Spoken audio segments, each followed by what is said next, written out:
মই জীয়াই থাকিব বিচাৰো দুয়োটা কিডনী বিকল হৈ পৰা প্ৰিয়ম দাসৰ কাতৰ আহ্বান।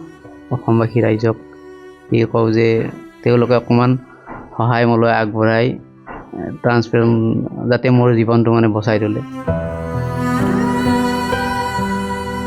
নলবাৰী জিলাৰ পূৰ্বৰ ধৰ্মপুৰ সমষ্টি এতিয়াৰ বৰক্ষেত্ৰী সমষ্টিৰ থুটিকাটাৰ প্ৰিয়ম দাস নামৰ যুৱকজনে জটিল ৰোগত আক্ৰান্ত।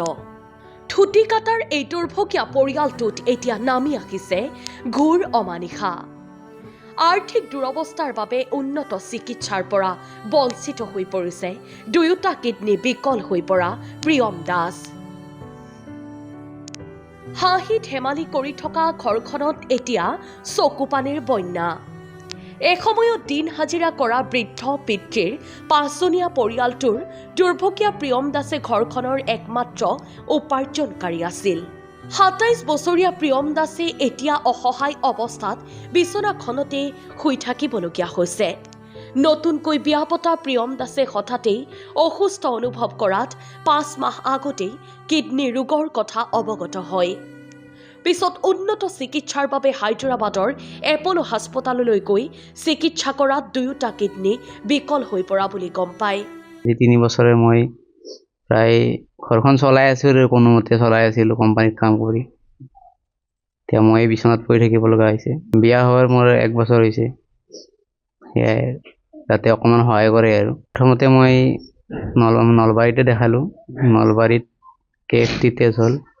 KFT টেষ্ট কৰাৰ পাছত মই গুৱাহাটীত দেখালোঁ। গুৱাহাটীত প্ৰদীপ কুমাৰ দলে ছাৰক দেখালোঁ। তাৰপাছত মই হায়দৰাবাদৰ অকণমান ধাৰ ধুপাৰ কৰি হায়দৰাবাদত দেখালোঁ। হায়দৰাবাদ দেখাৰ পাছত এতিয়া ট্ৰিটমেণ্ট চলি আছে।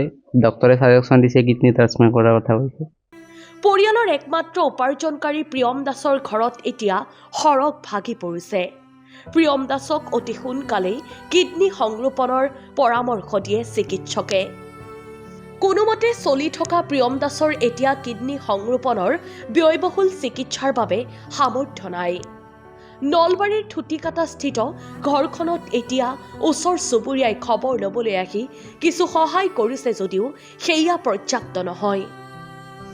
অসমবাসী ৰাইজ আপোনালোকে যাতে মোৰ ল'ৰাটোক সহায় কৰে, অলপমান যাতে অনুৰোধ কৰি পেলাই হেমন্ত বিশ্ব শৰ্মা ডাঙৰীয়াও যাতে সহায় কৰে। মই আপোনালোকৰ ভৰিত ধৰিছোঁ, সৰ্বৰণ্য আৰু মই ভৰিত ধৰিছোঁ মোৰ ল'ৰাটোক যাতে আপোনালোকে সহায় কৰে। ২ বাৰ মই হায়দৰাবাদক নি ট্ৰিটমেণ্ট কৰিলোঁ। মোৰ ল'ৰাটোৰ এতিয়া অৱস্থা ঘাইল, বহুত টকা লগা হৈছে। মই কেনেকৈ কি কৰোঁ মই ল'ৰাটোৰ কাৰণে? আপোনালোকে যদি সহায় কৰি পেলাই মোৰ ল'ৰাটোক বাচেৰে, মোৰ ল'ৰাটো এই পৰিয়ালখন পুহি আছিল, এতিয়া ল'ৰাটোৰে অৱস্থা বয়া, মই কেনেকৈ কি কৰোঁ? অসমবাসী ৰাইজকো মই অনুৰোধ কৰিছোঁ, মই হেমন্ত বিশ্ব শৰ্মাৰো ভৰিত ধৰিছোঁ, সৰ্বৰণ্যৰো ভৰিত ধৰিছোঁ, যাতে আপোনালোকে চাৱে মোৰ ল'ৰাটোক সহায় কৰে। আপোনালোকৰ পৰা সহায় পাম বুলি বহুত আশা কৰি আছোঁ।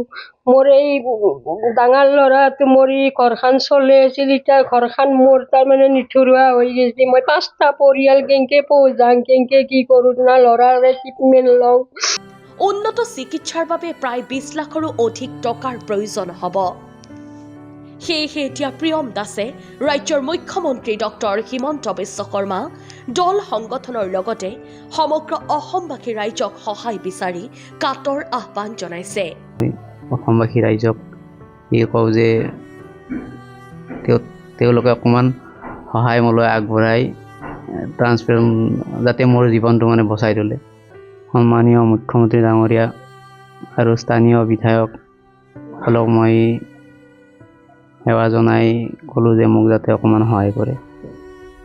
সহৃদয় লোকে সাহায্য দিব বিচাৰিলে গুৱাহাটীৰ জু-ৰোড শাখাত থকা পাঞ্জাৱ নেশ্যনেল বেংকৰ account number 1907001013035551, IFSC code PUNB 0190700 আৰু 8638674664 জিপেৰ জৰিয়তে সহায় কৰিব পাৰিব পৰিয়ালটোক। 60 বছৰ বয়স আৰু মই হাজিৰা কামলা কৰোঁ। মোক এখিনি সহায় কৰক অসমবাসী ৰাইজে, হেমন্ত বিশ্ব শৰ্মাই। মই এখিনি অনুৰোধ অসমবাসী ৰাইজে যাতে মোৰ স্বামীক এইখিনি যাতে সহায় কৰে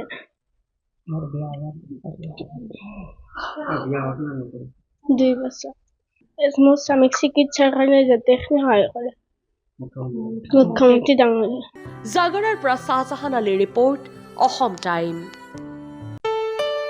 ঘৰত আনন্দ আৰু সম্পৰ্কৰ চমক বজাই ৰাখিবলৈ জৰুৰী হৈছে সকলো আনন্দময় মুহূৰ্তত মৰমৰ উপহাৰ দিয়াটো সেইবাবে মধুশ্ৰী জুৱেলাৰ্ছে আনিছে সকলো ৰঙীন ক্ষণৰ বাবে বিশেষ গহনা হীৰাৰে হওক সোণৰে হওক বা ৰূপৰে হওক শ্ৰেষ্ঠ ডিজাইনছ আৰু হলমাৰ্কযুক্ত গহনাই ৰাখে সম্পৰ্কক নিখুঁত তেনেহ'লে আজিয়ে আনক আনন্দ মধুশ্ৰী জুৱেলাৰ্ছৰ সৈতে যোগাযোগ কৰক 7002800341 নাইবা ভিজিট কৰক LNB ৰোড নলবাৰী অসম